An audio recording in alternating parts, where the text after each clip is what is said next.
Today's news. Flooding. This is the end for us in this neighborhood. It's just too much.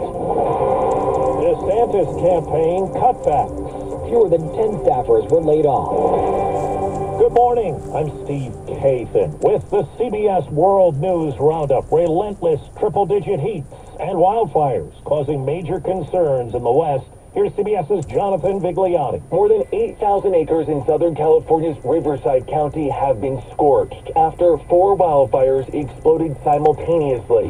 Fire crews are braving sweltering heat to control the flames. We weren't under any red flag warnings, no Santa Anas, and it still burned 7,600 acres. Tourists from around the world flock to Death Valley, California. We're not used to this weather in Denmark. Hoping to be there if the park reached its all-time world record of 134 degrees. It missed it by just a few degrees on Sunday. When we're talking about the hottest temperatures here, we might be talking about some of the hottest temperatures ever recorded. Excessive heat is blanketing 14 states from the West Coast to Florida, where officials in Miami issued the city's first ever excessive heat warning. In the Northeast, heavy rain and a surge of water. A deadly weekend in the Philadelphia suburbs. At least 5 people dead. 2 children are missing.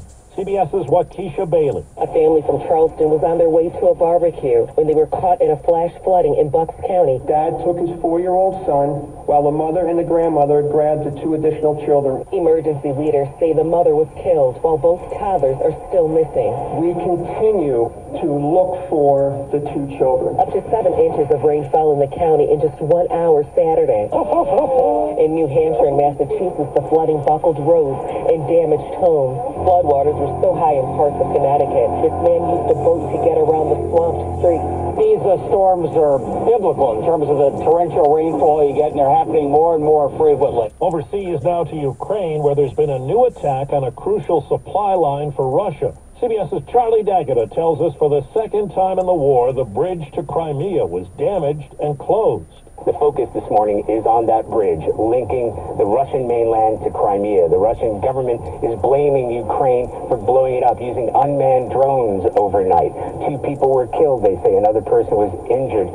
Doing damage to the bridge, enough damage that traffic was stopped for some time. The railway bridge is still running, as we understand. It is the main artery for resupply from the Russian mainland to Crimea. A grain deal that allowed exports from Ukraine for the past year expires at the end of the day today. Russia says it's suspending its participation. On CBS Mornings, Ukraine's foreign minister Dmytro Kuleba said this could mean trouble for many parts of the world. Prices for grain all across the globe will go up. People in the most vulnerable regions of Asia, Africa, they will feel it. Stop playing Hunger Games with the people around the world. In London, Elton John appeared today on a video link to testify for the defense at the Kevin Spacey sex assault trial. On the campaign trail, it's all about fundraising with the first presidential caucuses 6 months away. CBS's Ed O'Keefe reports finance numbers show former President Trump raised nearly twice as much as his top rival, Ron DeSantis, over the spring. The former president mocked Ron DeSantis this weekend at a convention of young conservative activists in the governor's home state of Florida. Thanks for coming all the way over here. While DeSantis campaigned in Iowa. It is a state-by-state primary. But with 40% of what he raised already spent, he laid off about 10 staffers over the weekend, prompting fresh questions about the strength of his campaign. The latest filings show other GOP contenders far behind in the money race. Candidates need at least 40,000 individual donors to qualify for the first GOP debate in August. So far, just 6 of them say they have. Former Vice President Mike Pence isn't one of them, but says he'll make the cut despite raising less than $1.2 million in his first 3 weeks. Well, I just announced a month ago. Give me some time. The Biden campaign says it and the Democratic National Committee raised more than $72 million for his re-election in the 10 weeks since he announced his candidacy. It's the Monday Morning World News Roundup from CBS News, and it's 4 minutes after the hour. Well, that's today's news. Today's news. I didn't hear any good news, did you? I didn't think so. I guess it's all about perspective. The glass is half full.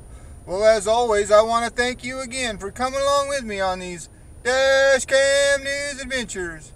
You know the drill. Peace, love, and all that hippie jazz. Bye-bye, everybody.